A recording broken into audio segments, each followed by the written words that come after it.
We've been hearing for some time the moment a house hits the market, if not before, an interested buyer is ready to swoop in and snap it up. The housing market is hot, and with a dearth of properties for sale, potential house hunters are up against some pretty stiff competition.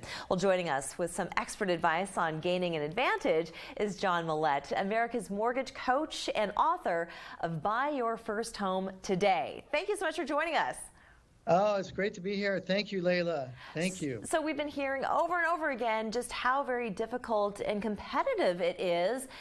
All kinds of tactics are being used to sway a seller into selling to a potential buyer. Can you kind of give us an overall picture of what the housing market is looking like from coast to coast? Yeah. I mean, our research indicates that the market's pretty hot right now. Prices are up by 12 to 15%. And Charleston, you're up 26% year over year from last year. That's huge. Yes, it is. Your price is $428,000. And so you've got a lot going on. In fact, your time on market on a home is like 47 days. And the average time on market right now is 1.7 months. So Charleston is on fire, you guys. And so when you're a first-time home buyer or you don't have cash, you know, it's very challenging.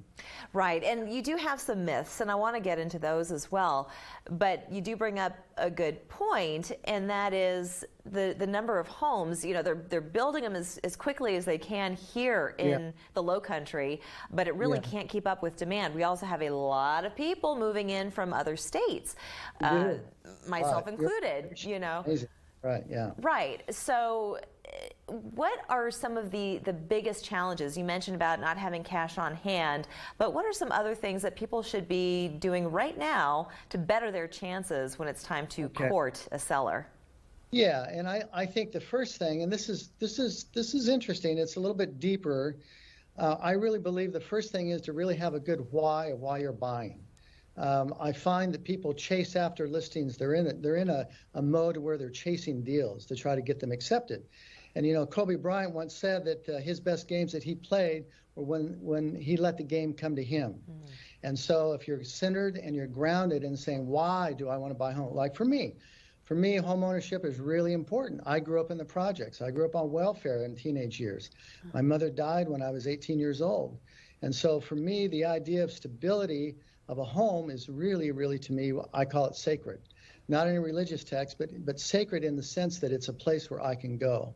And so having that why and taking a step back and saying, okay, this is why I want to buy a home, and you stop chasing the deals, because when you chase them, you're going to end up with something that you really don't want.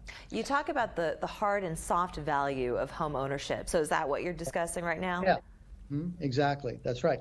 You know, 50%, there's studies done that show that 50% less chance of divorce when you own a home. People do better, children do better in school. There's less asthma for children in homes that are owned. The median net worth of a homeowner right now is $5,000.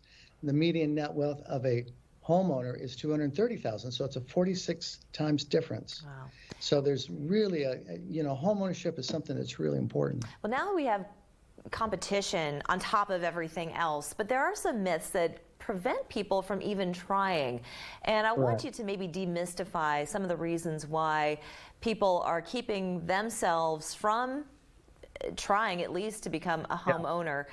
But what are some of the other things that maybe they could be looking at now to then better their chances down the line? Yeah, well, I think the main thing is that they think that they got to have 20% down.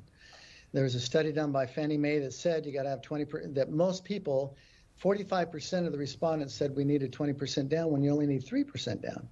So if you're looking at a home for $400,000 and you think that you've got to have 20% down, that's going to discourage me right away. I wouldn't even try. That's $80,000. But when it's 3%, I only need $12,000. There's always a way to come up with that. What about credit?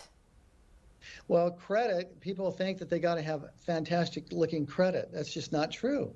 You know, you can go FHA financing and you can have credit scores as low as, in some cases, 580, but you really want to be at about 620 or higher. The beautiful thing about credit, what is really cool about it, is you can always make it better.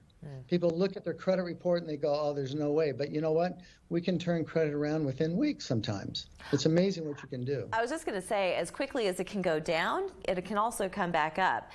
Going back to the down payment for just a second here, there is the option for people to use gifts, financial gifts, to put towards a down payment. There was a stipulation before that doesn't exist today. Exactly. Yeah, with FHA loans, you could always give a gift, but with conventional loans, you always had to have 5% of your own funds. Now the entire down payment can be gift funds on conventional financing, which is what most people use. You really want to use conventional if you can. And there are great programs out there.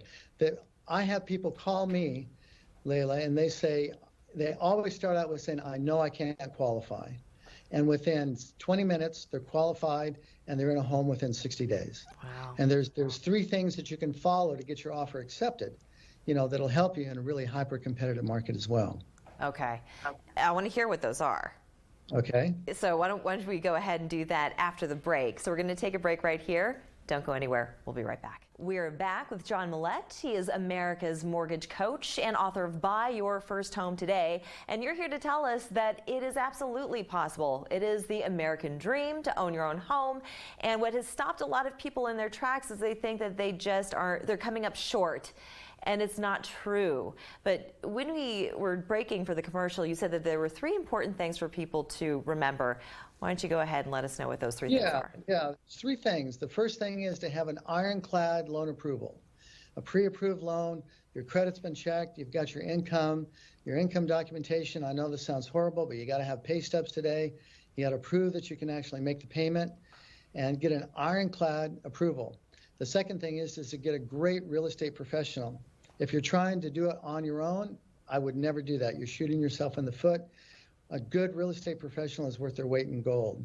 And the third one is to use me or whoever the lender that you're using, call the listing agent after the offer's been presented and brag up your client. Brag up the fact that you're so well qualified. It'd be crazy not to take this offer.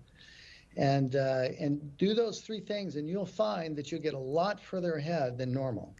So when it comes time to actually make the offer, of course, a cash offer seems like it is most desirable because it's right there. You don't have to even think about it. But that's not necessarily true. What would make someone who would require a mortgage to go into a home just as desirable as a 100% cash offer? Yeah. We have people making cash offers all the time against my clients that are putting down 3 to 5 to 10%, and our offers get accepted many times. And the reason is that the seller is really interested in who is going to be living in the property. We call it a seller's legacy. And if the seller is just interested in getting a price and leaving and getting out of town, then that may not be the way to go. That may not be the offer that's accepted. But if the seller is really interested in who belongs or who's going to be in that house, if it's a young family, and you don't need to write a letter or anything like that. That's getting a little bit frowned upon right now. But the idea that the seller is going to be asking, well, who is it that wants to buy my home? When they find out it's a family, they're going to say, oh yeah, that's who I want to leave in my area. And so there's always ways that you can go about it. Also, you can tweak the deal. That means you can shorten the contingency period as far as the loan approval goes. You can waive the appraisal contingency. There's a lot of things you can do if you can structure the loan properly from the beginning. That's why it's so important to be pre-approved. What are some of the craziest stories you've ever heard of someone wanting to court a seller? I think sometimes they come up with these letters. And they used to be really a good thing. I mean, it was a great thing to do where they had the letters, they had the picture of the family, and the family would present it to the seller and say, this is who we are. And in some areas that can be okay, but it's becoming more frowned upon because they feel like it is trying to give too much of an advantage. They want it just kind of straight out to say, okay, here's the price, here's the terms. And so now it's really important to tweak the deal as the terms go on. Oh, I see. Shortening the approvals, things of that nature. I've heard even people baking cookies and giving those to sellers, all kinds of gifts. Yeah. But yeah, it's crazy. It's crazy. You bet. And what would you advise someone who maybe doesn't get the first home that they apply for to keep trying? Right. You got to keep going. There's no way. See, the thing is people think that the market is in a bubble in some sort, and it's really not in a bubble. It's simply that there's more demand than there is supply. And prices will probably moderate at some point, but right now it's a very hot market. So if you can buy responsibly, now is the time to go for it. And let me ask you one last question, though. Do you foresee things slowing down anytime soon? Yeah, I think that rates are going to rise at some point, and when they rise, then it's going to ebb out the the pricing escalation that's going on right now. You know, for every 1% of rate that the rates go down, another 500,000 people qualify. So right now, naturally, a lot of people are coming into the market. So as rates go up, I think it'll moderate a little bit. I think there will be a price correction, but it's not going to be anything near what we're used to, in 2008. John Mallett, thank you so much for joining us. Oh, you're great, Layla. Thank you. We're back after this.